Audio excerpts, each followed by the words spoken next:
My mom chose her new husband over me and threw me aside. Years later they tried to take my house, but I finally took a stand.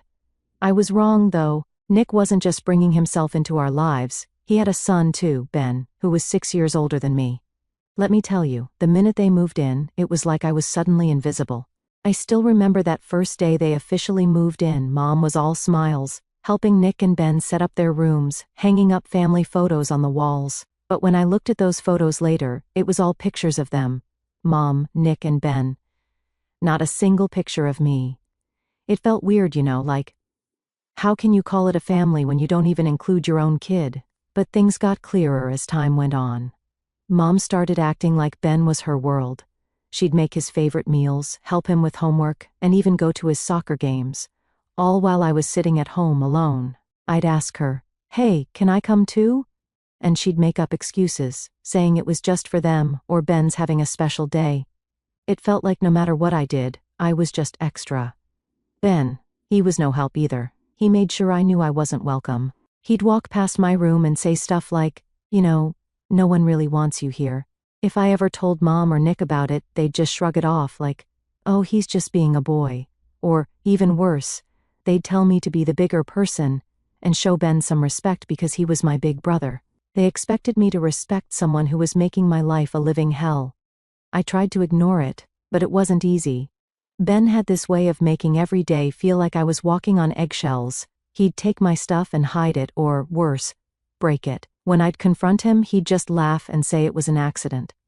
Once, he trashed my favorite dollhouse, a gift from my dad before he left us. I remember crying, trying to glue the pieces back together, while Ben just watched, smirking. When I showed Mom, hoping she'd finally get mad at him, she just told me, maybe you shouldn't leave your things out where they can get ruined. Like, what was that even supposed to mean? Speaking of my dad, that's where things get really twisted. My mom had this weird thing about my dad. She'd always talk about him like he was some monster. Look, I'm not saying he was perfect. He definitely wasn't. I know he drank a lot, and yeah, he cheated on her. But to her, he was the ultimate villain, and somehow, I was guilty by association. I remember one time, I must have been around 10, and I was arguing with Ben because he was hogging the TV, like usual. My mom walked in, and instead of stopping him, she looked at me with this cold expression and said, "You're acting just like your father." That one hurt. It's not like I asked to look like him, but every time she looked at me, it felt like she was seeing him instead. It didn't matter what I did. I could get straight A's, keep my room spotless, help out around the house.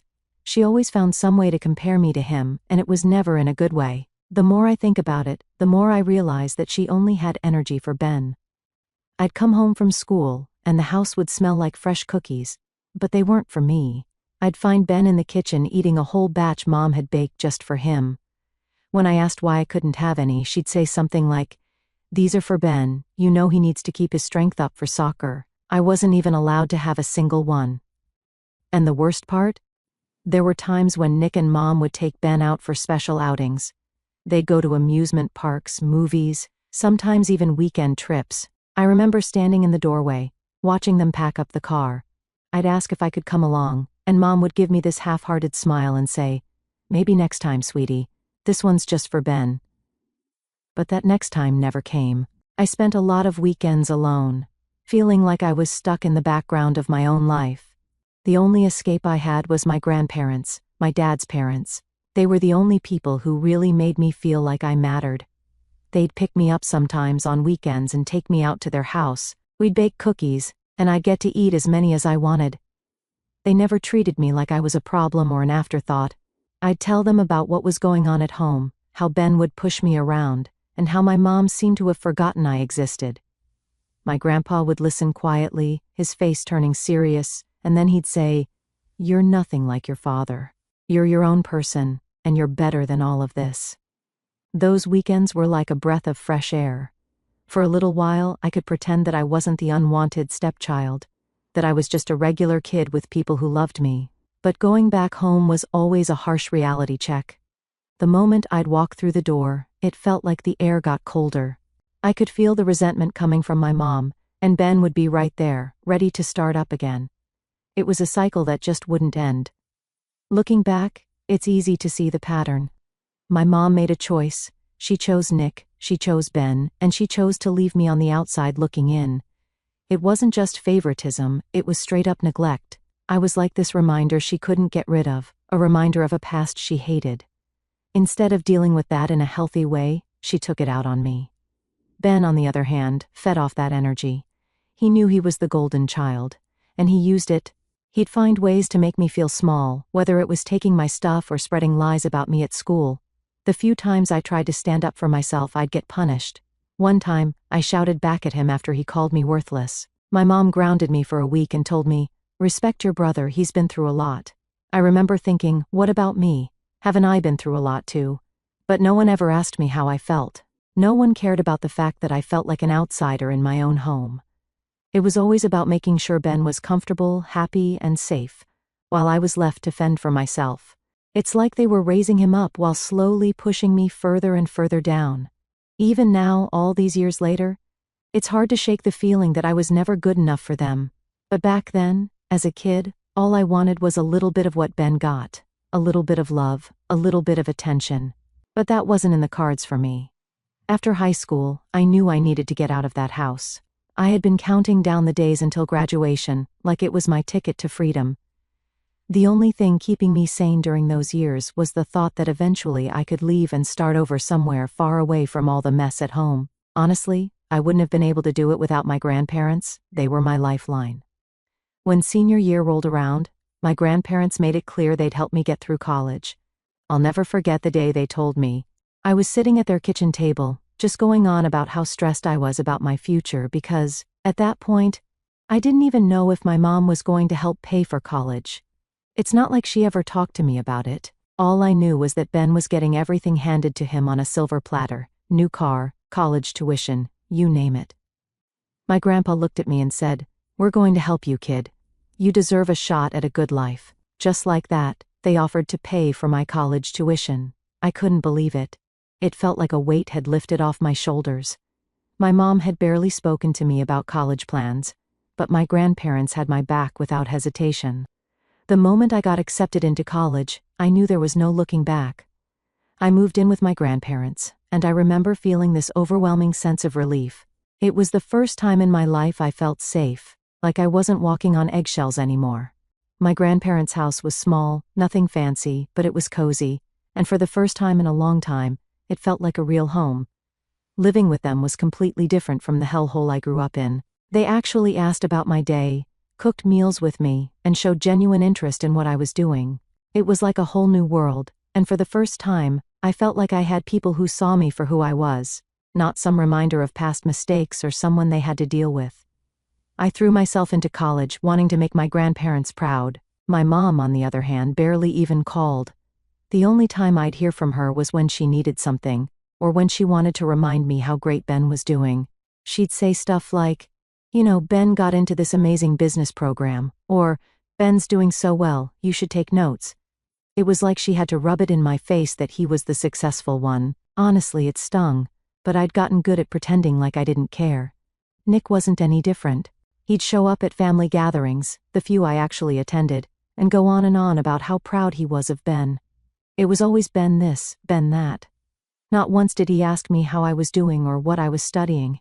It was like, to them, I was just the kid they had to put up with until I was gone. Well, guess what? I was gone, and it felt amazing. But the weird thing is, even though I was out of that toxic environment, the damage was still there. I'd still catch myself wondering if my mom ever thought about me, or if she'd ever reach out just to ask if I was okay. She didn't. It was radio silence most of the time, and when she did reach out, it was more like she was checking off a box, rather than actually caring. I kept myself busy with classes, work, and new friends. I got involved in a few clubs on campus, went out a bit, and for once, I felt like I was actually building a life of my own. But every time I'd get a notification or a message from my mom, I felt that knot in my stomach again, like I was waiting for the other shoe to drop. She'd usually just ask for quick updates, but it was always in this detached, distant tone. I could tell she was just going through the motions. One day during my second year, she called me out of the blue. It was weird because she never called unless she needed something. I hesitated but answered anyway. The conversation was so awkward. She tried to make small talk, asking about my classes and my friends, but it felt so forced. Then she dropped the real reason for her call: she needed money. I was shocked. I mean, I was just a college student, barely making enough to pay for my books and rent. She knew that, but apparently, Ben had messed up. She didn't give me the details, just that he needed a little help, and she wondered if I could pitch in. I was stunned. She had no problem asking her daughter, who she practically ignored for years, to help out her precious Ben. I told her straight up, "Mom, I don't have money to spare. I'm barely getting by myself." She sighed one of those long, exaggerated sighs and said, "Well, I thought you'd be more responsible now that you're living on your own." I just sat there, speechless. I could feel the anger boiling up. All those years of feeling like I wasn't enough. And now she was making me feel guilty for not bailing out the son she favored over me. After that call, I made a promise to myself to focus on my own life and stop trying to win her approval. It was clear that no matter what I did, it was never going to be enough. So, I doubled down on my studies, kept working part-time, and saved as much as I could. The less I talked to her, the better I felt. Fast forward to graduation, and I was doing pretty well. I had a job lined up, and my grandparents were so proud of me. They showed up at my graduation, cheering like I was the only person there. But guess who didn't show up? My mom, Nick, or Ben. I guess I shouldn't have been surprised. But it still hurt, you know? They showed up to every one of Ben's events, but when it came to me, it was like I didn't exist. After the ceremony, my grandparents took me out for dinner, and we celebrated my achievement. It was one of the happiest moments of my life, and for a little while, I managed to forget about my mom and all the crap from my past. I was just proud of myself for getting through it all. After graduation, my grandparents offered to let me live with them while I got on my feet. I was grateful, of course, but I wanted to have a place of my own eventually. I started working full-time and saving up. My grandparents were always there, supporting me and making sure I had everything I needed. I couldn't have asked for better people in my life. But then, about a year after I started my job, everything changed. My grandpa got really sick. It all happened so fast. One minute he was fine, and the next, he was in the hospital. My grandma was trying to hold it together, but I could see she was struggling. I tried to be there for both of them as much as I could, but it was hard. Losing him was the hardest thing I'd ever gone through. It felt like I'd lost a part of myself. A few months after that, my grandma passed away too. It was like losing the only two people who ever truly cared about me. The house was so quiet and empty without them. But they had left everything to me. Their home, their savings, everything. It was overwhelming. I was grateful, but at the same time I just wanted them back. I moved into their house, and for a while it felt strange, like I was living in a memory. But I made it my own. I painted the walls, redecorated, and turned it into a place that felt like mine. It was bittersweet, but I knew they'd be happy to see me making a life for myself. Living there alone gave me time to think. I finally had space, physical and emotional, to start figuring out who I was without my mom's shadow over me. I still kept in touch, but it was distant. I only felt obligated to do so, not because I really wanted to. As much as I loved my grandparents and everything they did for me, the absence of my mom's support still lingered in the back of my mind, even if I tried to act like it didn't bother me. So, after a couple of years of living in my grandparents' house and getting used to my new life, I was finally in a place where things felt stable. I had my routine, work, hobbies, hanging out with a few friends, and honestly, it felt good. No drama, no family chaos, just peace. But that all got flipped when Ben decided to pop back into my life out of nowhere. One day, I got a notification on my phone. It was a message request on social media, and it was from Ben. I hadn't heard from him in almost 2 years. We'd pretty much cut off all communication after I moved in with my grandparents. I just figured we'd moved on with our lives separately. So, seeing his name pop up kind of threw me off. I remember staring at the screen, debating if I should even open it. Curiosity got the better of me, and I opened the message. It was this long, rambling paragraph. He started off with the usual small talk, asking how I'd been and saying he hoped I was doing well. But it didn't take long for him to get to the point. He and his family were getting evicted. He wrote about how their landlord was kicking them out, and they couldn't find another place to live because apparently no one was willing to rent to them. He didn't give much detail beyond that, just that it was bad enough that no one wanted them. He said they'd found a place in a really sketchy area, but he didn't feel comfortable moving his family there, especially with his daughter, Adeline. She's like 4 or 5 now, I think. Anyway, he went on about how unsafe it was and how he was trying to do what was best for her. Then came the big favor. He asked if they could stay with me for a while until they got back on their feet. I'm not going to lie. My first reaction was just pure confusion. Like, why me? We barely talked as kids, and the few times we did, it was him bullying me. I mean, we weren't exactly close, and since we became adults, he's never reached out unless he needed something. Now all of a sudden he's playing the "we're family" card. It just felt weird. I sat there, staring at the message, trying to wrap my head around it. Part of me felt bad, but another part of me was annoyed. It's like he was pretending that all the years of him treating me like crap just didn't happen. And the way he phrased it, he acted like he was being so generous by offering to help with rent while staying at my place. But if you're getting evicted, how much could you really afford? Still, I didn't reply right away. I needed to think about it. I told myself, maybe he's changed, but the more I thought about it, the more uneasy I felt. It didn't sit right with me that he'd just pop back up when he needed something. So, I let the message sit there for a while. A few days later, he messaged me again, this time with a little more urgency. He said that the situation was getting worse and that they had no options left. He laid it on thick, talking about how his daughter was scared and how they were out of time. He mentioned that my house was perfect for them because of the extra bedrooms and the big backyard, which would be great for Adeline. He even tried to sweeten the deal by saying they'd stay out of my way because of our different work schedules. I finally decided to reply. I started off by saying that I was sorry he was going through all that, but I wasn't comfortable with the idea of them moving in. I explained that, given our past and the way he treated me, it just didn't feel right. I tried to be as respectful as possible, but I wanted to be honest. Ben's response was immediate, and man did he double down. He came back with, "That was years ago. We were just kids. You're really going to hold that against me now?" He went on and on about how I needed to let go of the past and how it was time to move on. He even threw in, "It's not about us, it's about Adeline. She's innocent in all this." I felt myself getting frustrated.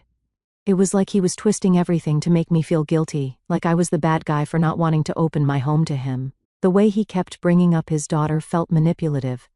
I mean, I get it. No kid should have to suffer for their parents' mistakes.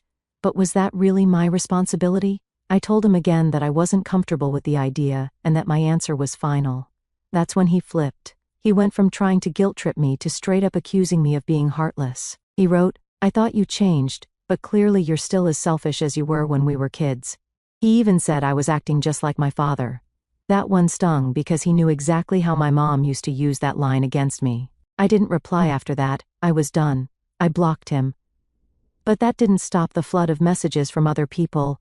A couple of days later, I started getting texts from family members I hadn't heard from in ages. Somehow, Ben had rallied them up, and they were all coming at me with the same line, "Think about Adeline." It was like a broken record. My aunt texted me, saying, "I know you've had your differences with Ben, but Adeline shouldn't have to pay the price." An old cousin messaged me on Facebook, basically repeating the same thing. It felt like everyone was trying to guilt-trip me into changing my mind. They all acted like I was the villain for not opening my home to family. But none of these people had been there for me when I needed support. None of them cared when I was the one who felt abandoned. The pressure was getting to me. I started doubting myself, thinking, maybe they're right. Maybe I'm being too harsh.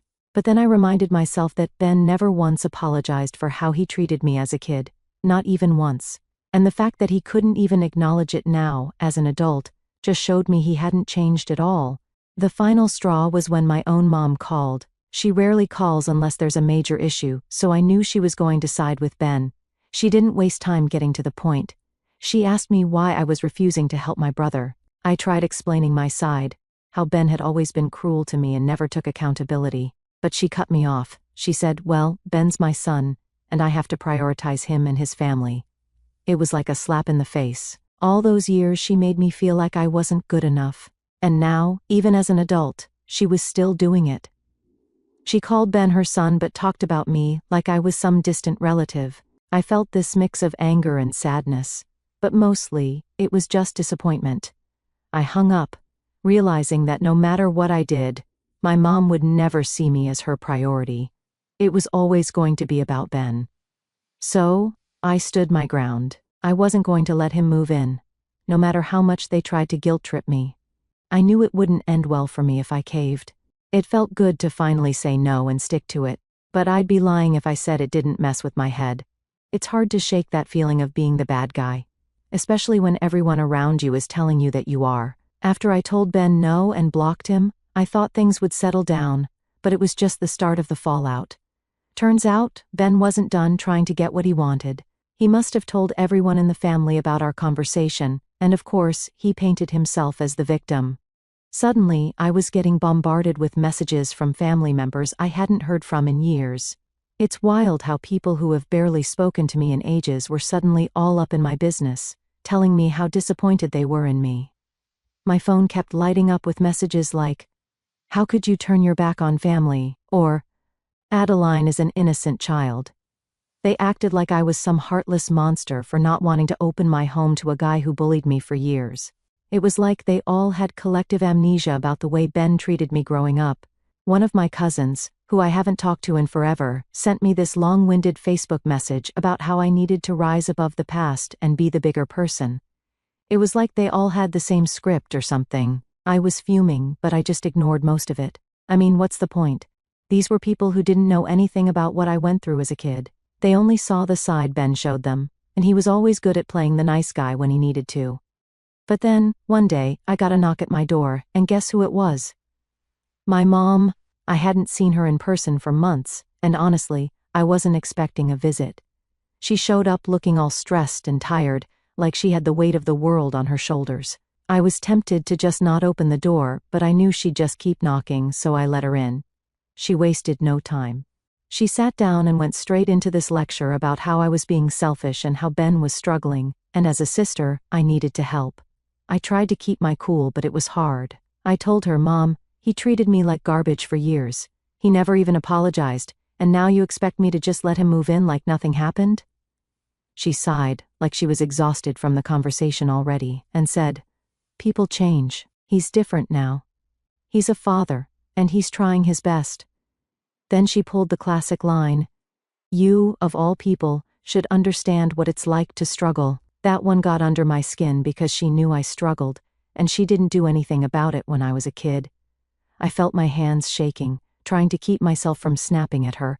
I told her flat out, "Ben's never taken responsibility for anything he's done, not once. Has he tried to apologize or even acknowledge the way he treated me? And you and Nick just let it happen." She gave me this look, one of those disappointed frowns she always used to give me when I was a kid. "You need to move on," she said. "Holding on to grudges won't help anyone, especially not Adeline." I felt like I was hitting a wall. It was the same story over and over, blame me for not letting go. But no one ever told Ben to take accountability. I asked her why Ben couldn't stay with her and Nick instead, and she got all defensive. "Well, you know we don't have the space, and Nick's health hasn't been the best lately." It was just excuse after excuse. She started getting emotional, talking about how Adeline was suffering and how it broke her heart to see her granddaughter in such a situation. I could tell she was trying to guilt-trip me, and for a second, I almost caved. But then I remembered all the times she ignored me when I needed her most. All the times she sided with Ben even when he was clearly in the wrong, and it clicked. I wasn't going to be manipulated into fixing their mess, not this time. I stood up and told her, "I'm sorry, but my answer is still no. I'm not going to let them move in." She stared at me for a moment, and then she just said, "I expected better from you." That hurt more than I thought it would. I was so used to her disappointment, but hearing her say it like that felt like a punch in the gut. But I stayed firm and told her that she had to leave. She got up, grabbed her purse, and as she walked out, she mumbled something about how she couldn't believe how ungrateful I was. I shut the door behind her and felt this mix of anger and relief. It was like, for once, I had stood my ground, but at the same time, I felt this heaviness, like I was the one who did something wrong. Over the next few days, the texts and messages from family members didn't stop. In fact, they got worse. It felt like they were all joining forces to make me feel guilty. A couple of them even started posting vague comments on Facebook about family abandoning family, and some people being so full of pride, they forget their roots. It didn't take a genius to figure out who they were talking about. One of my aunts, who I hadn't spoken to since my grandparents' funeral, even called me, leaving this long voicemail about how I needed to forgive and forget because family is all we've got. She went on and on about how Ben was struggling, and how it was up to me to do the right thing. But none of these people ever reached out to me when I was struggling, not when I was alone as a kid, not when my grandparents passed, and definitely not when I was trying to make it through college. It was all about Ben, as always. Eventually, I had to block a few of them because it was getting to the point where it was just harassment. They wouldn't take no for an answer, and I was done explaining myself. I didn't owe them an explanation. I knew that deep down, but it still messed with my head. It's hard not to feel guilty when everyone around you is telling you you're the problem. But then, one day, I ran into an old friend from high school at the grocery store. We started catching up, and she asked how things were going with my family. I told her the whole story, not really expecting much from her. But she surprised me. She looked me dead in the eyes and said, "Good for you. You don't owe them anything, especially not after how they treated you." She reminded me of all the times she'd seen Ben pick on me and how my mom just stood there and let it happen. She said, "You deserve to have your own life without their drama." It was like this huge weight lifted off my shoulders. Hearing someone else say it for the first time, I felt like maybe I wasn't the bad guy after all. So, I stuck to my decision. I wasn't going to let them bully me into caving. I started focusing on myself again, ignoring the noise from my family. It wasn't easy, and I still had moments where I felt guilty, but I knew deep down that I made the right choice. Ben didn't reach out again after that, which I was fine with. I figured he'd move on to the next person who would give him what he wanted. And my mom? Well, I knew she was mad, but I wasn't going to chase after her approval anymore. I'd spent too many years trying to get it, and it was never enough. It was tough realizing that sometimes family isn't what you hope it'll be, but in the end, I had to look out for myself. I wasn't going to be used as a doormat just because we shared some DNA. Family should be about mutual support, not taking advantage of someone's kindness. And if standing up for myself meant losing people who never really valued me in the first place, then maybe it wasn't much of a loss at all. So, after everything went down with Ben, my mom, and the whole extended family acting like I was the villain, things went quiet. It was almost unsettling because, for a few weeks, there were no more calls, no texts, and no guilt-trippy messages on social media. It felt weirdly calm. And honestly, I thought maybe, just maybe, they'd finally accepted my decision. But of course, I should have known better. This family doesn't back down that easily. One day, I was coming home from work, and as I pulled into my driveway, I saw this car parked on the street. It took me a second to recognize it, but then I realized it was Ben's car. My stomach dropped. I wasn't expecting any visitors, and I definitely didn't want to deal with him face to face. But there he was, leaning against his car like he had all the time in the world, just waiting. I debated driving off and pretending I didn't see him, but that felt like running away. So, I took a deep breath, parked, and got out of the car. The whole time I was bracing myself for whatever excuse or sob story he was going to throw at me. But instead, he just stood there, staring at me like I was some stranger. It was awkward as hell. Finally, he broke the silence and said, "We need to talk." I could tell he was trying to sound calm and collected, but there was this edge to his voice that made me uneasy. I just crossed my arms and said, "Look, if you're here to convince me to change my mind, it's not going to happen." He shook his head, and for a moment, I thought he might actually back down. But then he launched into this whole speech about how desperate things had gotten for him and his family. He said they'd been living out of a motel and how they couldn't afford it much longer. He looked so serious, like he was expecting me to just melt and say, "Okay, fine, come on in." But I didn't. I stood my ground.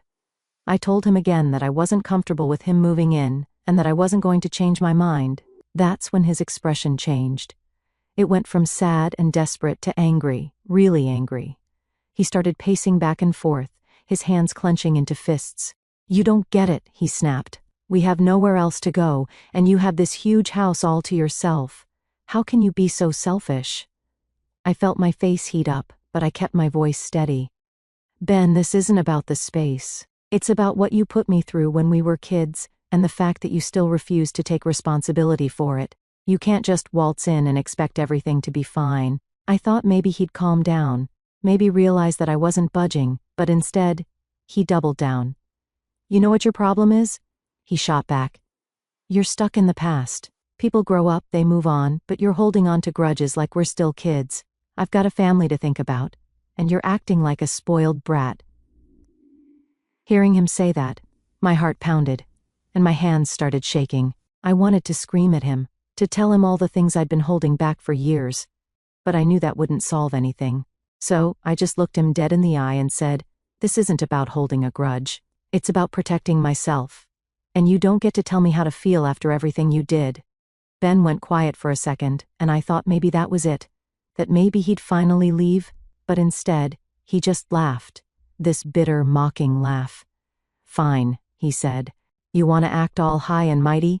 Go ahead, but don't come crying to me when you need help someday. Family is supposed to be there for each other." And then he just stormed off, got into his car and drove away. I stood there in the driveway, feeling a mix of anger and relief. Part of me was glad he was gone, but another part of me was furious. Furious that he had the nerve to try and guilt-trip me again, like I was the one in the wrong for setting boundaries. The next few days were quiet again, and I thought maybe he finally got the message. But then, a week later, I came home to a surprise. Someone had egged my front door. It was a mess. Eggshells and yolk splattered all over. My first thought was that it had to be Ben or one of his friends. Who else would do something like that? I felt this wave of frustration wash over me. It was like I couldn't escape his anger, even when he wasn't physically around. I took pictures of the damage, cleaned it up, and immediately called the police to file a report. I knew it probably wouldn't go anywhere, but I wanted something on record in case things escalated. After that, I decided to install security cameras around the house. I wasn't taking any chances. If Ben or anyone else tried anything again, I wanted proof. I'd had enough of feeling like I was the one in the wrong when all I was doing was protecting my own space and peace of mind. Once the cameras were set up, I felt a bit more at ease, but it didn't stop the tension from hanging over me. I kept checking my phone, half expecting another wave of guilt trip messages or an accidental run-in with Ben, but instead, I got silence. Then, out of nowhere, I got another call from my mom. She hadn't spoken to me since the last time she came over, so I was pretty sure this was going to be another lecture. I considered ignoring it, but I figured I should at least hear her out, maybe she'd finally get it. Well, I was wrong again. The moment I answered, she jumped right in. "I heard what happened with Ben," she said. "You can't keep turning your back on family like this." It was like she didn't care about my side at all. I told her about the egging, and instead of being concerned, she brushed it off. "Oh, don't be dramatic. It was probably some kids messing around." I couldn't believe it. She was defending him, even when I had proof of his behavior escalating. "Mom, I know it was him. Who else would do this?" I said, trying to keep my voice steady. But she just sighed and said, "You've made your choice. I hope you don't regret it when you're the one who needs help someday." That was it. I realized then that no matter what I said, no matter how many times I tried to explain myself, she was never going to see things from my perspective. Ben was her priority, and nothing was going to change that. So, I told her, "If that's how you feel, then maybe it's better if we don't talk for a while." She didn't even argue. She just said, "Fine," and hung up.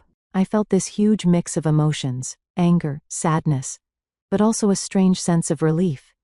It was like I finally accepted that I wasn't going to get the support I'd been hoping for from her, or anyone else in that part of the family. Since then, things have been quiet. I haven't heard from Ben, and my mom stayed out of my life. I still get the occasional message from extended family, but I've learned to ignore it. I focused on building my life on my own terms, without needing their approval or validation. The cameras have given me some peace of mind, and I'm making my house feel more like my own safe space again. I've come to terms with the fact that sometimes family isn't the people you share blood with. It's the people who genuinely care about you, who don't try to manipulate or guilt-trip you into doing things you're not comfortable with. At the end of the day, I don't regret my decision. It's hard, and it's lonely sometimes, but I know I did the right thing by standing my ground. I don't owe anyone my peace, not even family. And if that means some doors are permanently shut, then so be it. I'd rather be alone than surrounded by people who don't respect my boundaries.